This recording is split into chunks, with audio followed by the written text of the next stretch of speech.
Hello friends, welcome back to Technique Malayalam. ഇന്ന് നമ്മൾ unboxing ചെയ്യാൻ പോകുന്നത് ഓപ്പോന്റെ Reno സീരീസിലെ ഏറ്റവും പുതിയ ഡിവൈസായ Oppo Reno 11 ആണ്.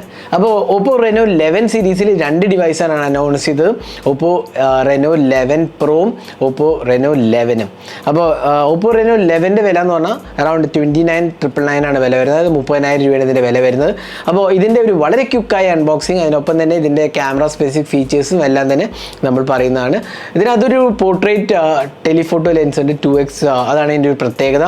പിന്നെ ഓപ്പോൻ്റെ കളർ OSും Dimensity 7050 ചിപ്പാണ് വരുന്നത്. അതിനൊപ്പം തന്നെ ബാക്കി എല്ലാ ഫീച്ചേഴ്സും നമ്മൾ പറയാം. അപ്പോൾ അതിനു മുമ്പായിട്ട് ഈ ചാനൽ ആദ്യമായിട്ടാണെങ്കിൽ ആ സബ്സ്ക്രൈബ് ബട്ടൺ പ്രസ് ചെയ്യുക, അതുപോലെ തന്നെ ബെൽ ഐക്കൺ ക്ലിക്ക് ചെയ്യുമ്പോൾ നിങ്ങൾക്ക് എല്ലാ വീഡിയോസിൻ്റെയും നോട്ടിഫിക്കേഷൻ കൂടെ ലഭിക്കുന്നതാണ്. അപ്പോൾ നമുക്ക് പെട്ടെന്ന് തന്നെ Oppo Reno 11 5G ഒന്ന് അൺബോക്സ് ചെയ്യാം. അപ്പോൾ ഇതാണ് box package. Oppo Reno 11 5G എഴുതി കാണാം. അപ്പോൾ പെട്ടെന്ന് തന്നെ ബോക്സ് തുറക്കാം. ഇത് റോക്ക് ഗ്രേ എന്ന് പറഞ്ഞ കളറാണ്, പിന്നെ ഒരു ഗ്രീൻ കളറും കൂടെ അവൈലബിൾ ആണ്. 5G ബാൻഡ്സ് അതെല്ലാം സപ്പോർട്ടഡ് ആണ്. അപ്പോൾ ബാക്കി ബോക്സിനകത്ത് വേറെ ഒന്നും തന്നെ എഴുതിയിട്ടില്ല. അപ്പോൾ നമുക്ക് പെട്ടെന്ന് തന്നെ തുറക്കാം. ബോക്സ് തുറക്കുമ്പോൾ നമുക്ക് മുകളിൽ കാണുന്നത് ഓപ്പോൻ്റെ ഒരു ചെറിയ ബോക്സാണ്. ഇതിനകത്ത് ഒരു നല്ല കേസ് കൊടുത്തിട്ടുണ്ട്, കണ്ടില്ല, TPU ബ്ലാക്ക് കേസ്, ഒരു ഗ്രേ കളർ കേസാണ്, നല്ലൊരു ക്വാളിറ്റി കേസാണ്. പിന്നെ കുറച്ച് സ്റ്റിക്കേഴ്സാണ് കൊടുത്തിരിക്കുന്നത്. പിന്നെ നമുക്ക് ക്വിക്ക് സ്റ്റാർട്ട് ഗൈഡും ഒരു സിം ഇജക്റ്റ് പിന്നുമാണ് വരുന്നത്. അപ്പോൾ ഇതൊക്കെ ഒന്ന് മാറ്റി വയ്ക്കാം. പിന്നെ വരുന്നത് ഫോണാണ്. ഫോൺ ജസ്റ്റ് ഒന്ന് പുറത്തേക്ക് എടുക്കാം.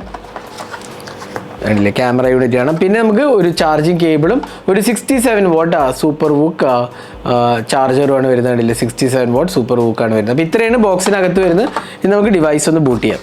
അപ്പോൾ നമ്മൾ ഫോൺ പുറത്തെടുത്തിരിക്കുകയാണ്. അപ്പോൾ ഇതിൻ്റെ ഒരു സ്റ്റൈലിഷ് ക്യാമറ യൂണിറ്റ് ആണ് വരുന്നത്. ഇവിടെ നമുക്ക് ഒരു പ്രൈമറി 50 മെഗാപിക്സൽ സോണി ലൈറ്റ് 600 സെൻസറാണ്. അപ്പോൾ അതിലേക്ക് ഞാൻ വിശദമായി വരാം. പക്ഷേ ഇവിടെ നമുക്ക് ഡിസൈൻ ഒരു വ്യത്യസ്തമായ ഡിസൈനാണ്, നല്ലൊരു സ്റ്റൈലിഷ് ലുക്കിംഗ് ആണ്. ഇവിടെ ഒരു പ്രൊജക്ഷൻ കാണാം. ഇതൊരു പ്ലാസ്റ്റിക് മെറ്റീരിയലാണ്, ഓപ്പോൻ്റെ ബ്രാൻഡിങ് കാണാം. സൈഡിൽ വോളിയം ആൻഡ് പവർ ബട്ടനാണ് വരുന്നത്. മുകളിലൊരു ഫ്ലാറ്റ് പാനലാണ്. ഇവിടെ നമുക്ക് ഓപ്പണിങ്സോ സ്ലോട്ട്സോ ഒന്നുമില്ല. താഴെ നമുക്ക് ഒരു sim tray, USB Type-C port, speaker യൂണിറ്റുമാണ് വരുന്നത്. ഫ്രണ്ടിൽ ഒരു പഞ്ച് ഹോൾ 32 മെഗാപിക്സൽ ക്യാമറയാണ് വരുന്നത്. അപ്പോൾ ഇതിൻ്റെ ഒരു പ്രത്യേകത എന്ന് വെച്ചാൽ വെറും 7.99 mm ആണ് ഈ കളർ വരുന്നത്. ഗ്രീൻ കളർ ചെറിയ 1 mm കൂടെ കൂടുതലാണ്. പക്ഷേ ഇത് 7.9 mm അതേപോലെ 182 grams ഉള്ളൂ. അപ്പോൾ വളരെ ലൈറ്റ് വെയിറ്റ് ഡിവൈസ് ആട്ടോ, നല്ലൊരു സ്റ്റൈലിഷ് ലൈറ്റ് വെയിറ്റ് ആണ്. പിന്നെ ഇതിൻ്റെ ഫോം ഫാക്ടർ നല്ലതാണ്, 6.7 inches ഡിസ്പ്ലേ ആണ്. അതുകൊണ്ട് വളരെ കോമ്പാക്റ്റ് ആയിട്ട് കാണാൻ സാധിക്കും നമുക്ക്. അപ്പോൾ നല്ലൊരു കോമ്പാക്ട് ഡിവൈസും നല്ല സ്റ്റൈലിഷ് ലുക്കിംഗ് ആണെങ്കിൽ Oppo Reno സീരീസിലെ Reno 11 നല്ലതാണ്. ഇവിടെ ഒരു മാറ്റ് ഫിനിഷാണ്, നല്ലൊരു ഫിനിഷാണ് കൊടുത്തിരിക്കുന്നത്. ഇനി അതായിരുന്നു ഡിസൈൻ ആസ്പെക്റ്റ്. അപ്പോൾ ഒരു പ്ലാസ്റ്റിക് ഫ്രെയിമാണ് കേട്ടോ, ഇതൊരു ഗ്ലാസോ മെറ്റൽ ഫ്രെയിമൊന്നും അല്ല, പ്ലാസ്റ്റിക് ഫ്രെയിമാണ്. നമ്മൾ ഫോൺ ബൂട്ട് ചെയ്തിരിക്കുന്നത്. അപ്പോൾ നമുക്ക് ജസ്റ്റ് ഒന്ന് തുറക്കാം. അപ്പോൾ ഇതാണ് display. 6.7 inches curved AMOLED display ആണ്. 120 Hz റിഫ്രഷ് റേറ്റ് ആണ് കൊടുത്തിരിക്കുന്നത്. അപ്പോൾ അത് തന്നെ നല്ല ഒരു അടിപൊളി എക്സ്പീരിയൻസ് ആണ് വരുന്നത്. പൊതുവെ ഓപ്പോൻ്റെ ഡിസ്പ്ലേ ഒക്കെ വളരെ നല്ലതാണ് വരാറ്. ഇത് HDR10+ സപ്പോർട്ടുള്ളതാണ്. 950 nits of peak brightness ആണ്. ടിപ്പിക്കൽ ബ്രൈറ്റ്നസ് അറൗണ്ട് 500 nits ആണ് വരുന്നത്. 120 Hz റിഫ്രഷ് റേറ്റ് ആണ് വരുന്നത്. അതേപോലെ ഇതൊരു ഫുൾ HD റെസൊല്യൂഷനാണ്. ഇതിനകത്ത് 1.5K അല്ല, ഫുൾ HD ആണ് വരുന്നത്. അപ്പോൾ ഇതാണ് റെസൊല്യൂഷൻ. പിന്നെ ഇത് 10-bit AMOLED പാനലാണ്. അപ്പോൾ നല്ല സ്മൂത്ത് റിഫ്രഷ് റേറ്റ് ആണ്. അതേപോലെ തന്നെ നല്ലൊരു ടച്ച് റെസ്പോൺസ് ആണ്. അപ്പോൾ അതുകൊണ്ട് തന്നെ നല്ലൊരു ക്വാളിറ്റി ഡിസ്പ്ലേ ഡെഫിനറ്റ്ലി പറയാം. പിന്നെ HDR10 സപ്പോർട്ടും ഉണ്ട്.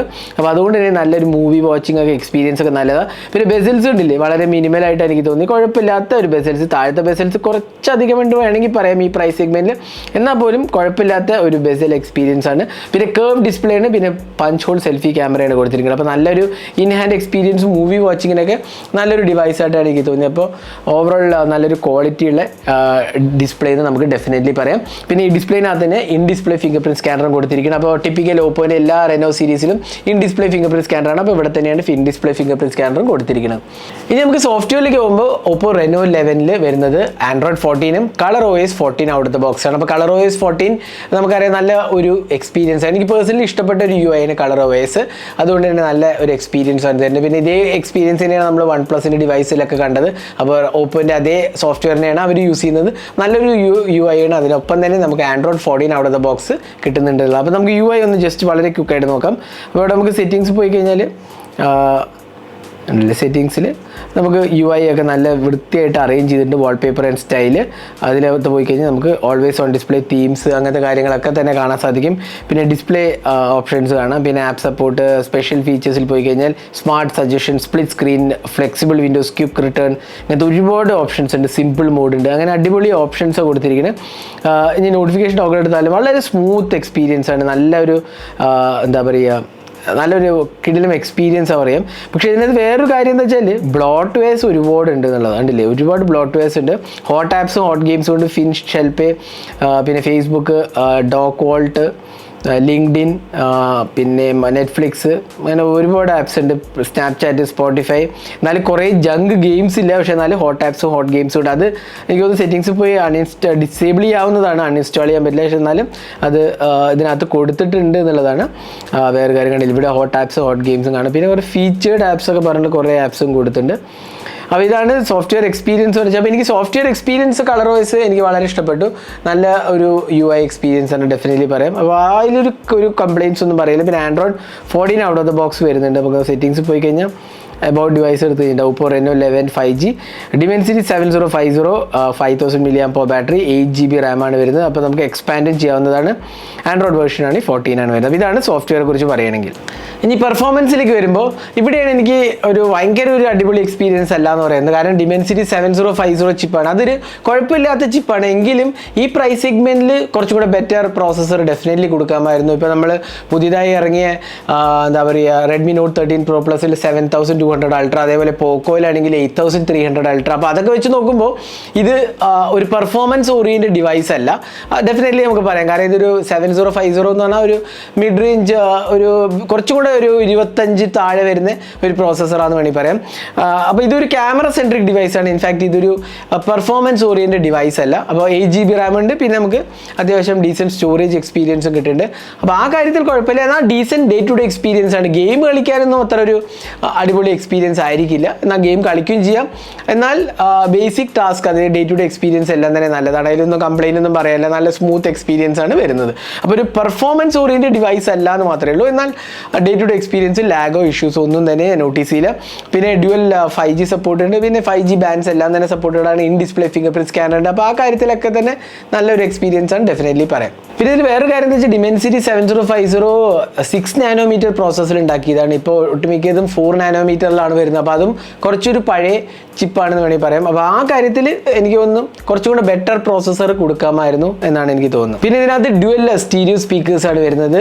പിന്നെ ഇതിനകത്ത് ഒരു പ്രത്യേകത എന്താ വെച്ചാൽ അപ് ടു സൗണ്ട് ഇൻക്രീസ് ചെയ്യാനുള്ള ഒരു പ്രത്യേക മെക്കാനിസം ഉണ്ട്. അപ് ടു 300% ലൗഡ്നെസ് ഇൻക്രീസ് ചെയ്യുക എന്നുള്ളതാണ്.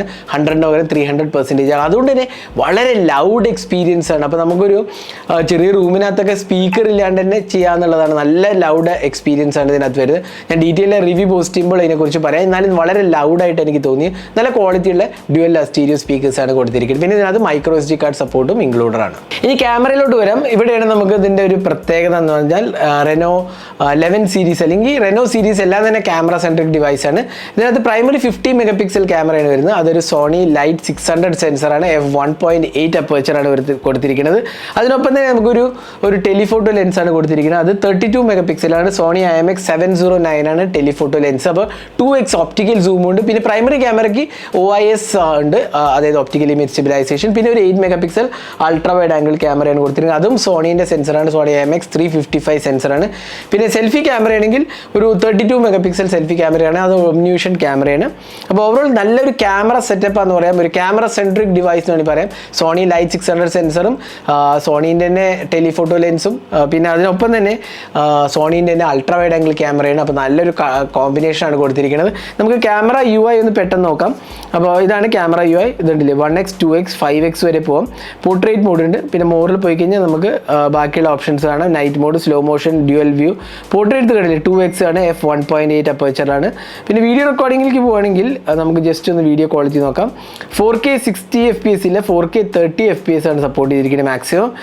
സെൽഫി ക്യാമറയ്ക്കും 4K സപ്പോർട്ട് ഉണ്ടെന്നുള്ളതാണ് വേറെ പ്രത്യേകത 4K 30 FPS സെൽഫി ക്യാമറയ്ക്ക് ഉണ്ട് എന്നുള്ളതാണ്. പിന്നെ നമുക്കിവിടെ സ്റ്റെബിലൈസേഷൻ കാണാം, അൾട്രാ സ്റ്റഡി മോഡ്, പിന്നെ റെഗുലർ സ്റ്റെബിലൈസേഷനും ഉണ്ട്. അപ്പോൾ ക്യാമറ UI നല്ലതാണ്. നമുക്ക് കുറച്ച് ക്യാമറ സാമ്പിൾസ് കാണാം. ഇതെല്ലാം ഓപ്പോ റെനോ 11 എടുത്ത ക്യാമറ സാമ്പിൾസ്. എനിക്ക് നല്ല ഒരു ക്യാമറ സെറ്റപ്പ് ആയിട്ട് തോന്നി. അപ്പോൾ ഡീറ്റെയിൽഡായ റിവ്യൂ ഞാൻ ഉടൻ തന്നെ പോസ്റ്റ് ചെയ്യുന്നതാണ്. ഡെഫിനറ്റ്ലി നല്ലൊരു ക്യാമറ സെറ്റപ്പ് നമുക്ക് വിശേഷിപ്പിക്കാവുന്ന ഒരു ഫോണാണ് ഓപ്പോ റെനോ 11. അപ്പോൾ അടിപൊളി പോർട്രേറ്റ്സും അങ്ങനത്തെ കാര്യങ്ങൾക്കെല്ലാം തന്നെ നല്ലൊരു എക്സ്പീരിയൻസ് ആണ് റെനോ 11 തരുന്നത്. ഇനി ബാറ്ററിൻ്റെ കാര്യം വരികയാണെങ്കിൽ നമുക്ക് 5000 mAh ബാറ്ററിയാണ്. അതിനൊപ്പം തന്നെ 67 watt സൂപ്പർ ബൂക്കാണ്. അതെനിക്ക് തോന്നുന്നു പ്രോബ്ലി അറൗണ്ട് 35 to 40 മിനിറ്റ്സോ 45 മിനിറ്റ്സിന് താഴെ ആണ് എടുക്കേണ്ടത് ചാർജ് ചെയ്യാൻ. ഞാൻ ചാർജിങ് ടെസ്റ്റ് ചെയ്തിട്ടില്ല എങ്കിലും അത്യാവശ്യം നല്ല ക്വാളിറ്റി ബാറ്ററിയാണ്. പിന്നെ ബാറ്ററി പെർഫോമൻസ് അത്യാവശ്യം നല്ലതാണ്. എൻ്റെ ഒരു ഇനീഷ്യൽ ടെസ്റ്റിങ്ങിൽ എനിക്ക് കുഴപ്പങ്ങളൊന്നും തോന്നിയില്ല. പ്രോബ്ലി ഒരു ദിവസത്തിലേറെ എന്താണെങ്കിൽ ലാസ്റ്റ് ടൈം ഒരു ഒരു ആവറേജ് യൂസർക്ക്, ഹെവി യൂസർക്ക് ഒബിയസ്ലി 1 day ഡെഫിനറ്റ്ലി ലാസ്റ്റ് ചെയ്യേണ്ടതാണ്. പിന്നെ 67 watt സൂപ്പർ ബൂക്ക് ഉണ്ടായതുകൊണ്ട് തന്നെ നമുക്കൊരു 3/4 മണിക്കൂറിനകത്ത് ഓൾമോസ്റ്റ് 90% ബാറ്ററി നമുക്ക് ഡെഫിനറ്റ്ലി ഫിൽ ചെയ്യാവുന്നതാണ്. അപ്പോൾ ഇതായിരുന്നു റെനോ 11 5G അൺബോക്സിംഗ് ആൻഡ് സോൺ വീഡിയോ. നിങ്ങൾക്ക് ഇഷ്ടപ്പെട്ടു എന്നിരിക്കുന്നു. ഈ ഡിവൈസിനെ കുറിച്ചുള്ള നിങ്ങളുടെ അഭിപ്രായങ്ങൾ കമൻറ്റ് സെക്ഷനിൽ പോസ്റ്റ് ചെയ്യുക. ഇതിൻ്റെ ഗുണങ്ങളും പോരായ്മകളും എല്ലാം തന്നെ നിങ്ങൾ കമൻറ്റ് സെക്ഷനിൽ പോസ്റ്റ് ചെയ്യുക. അപ്പോൾ ചാനൽ സബ്സ്ക്രൈബ് ചെയ്യാൻ മറക്കരുത്. അതിനൊപ്പം തന്നെ ബെൽ ഐക്കൺ ക്ലിക്ക് ചെയ്യുക. അപ്പോൾ നിങ്ങൾക്ക് എല്ലാ വീഡിയോസിൻ്റെയും നോട്ടിഫിക്കേഷൻ കൂടെ ലഭിക്കുന്നതാണ്. അപ്പോൾ thanks for watching. Hope to see next video. Have a great day.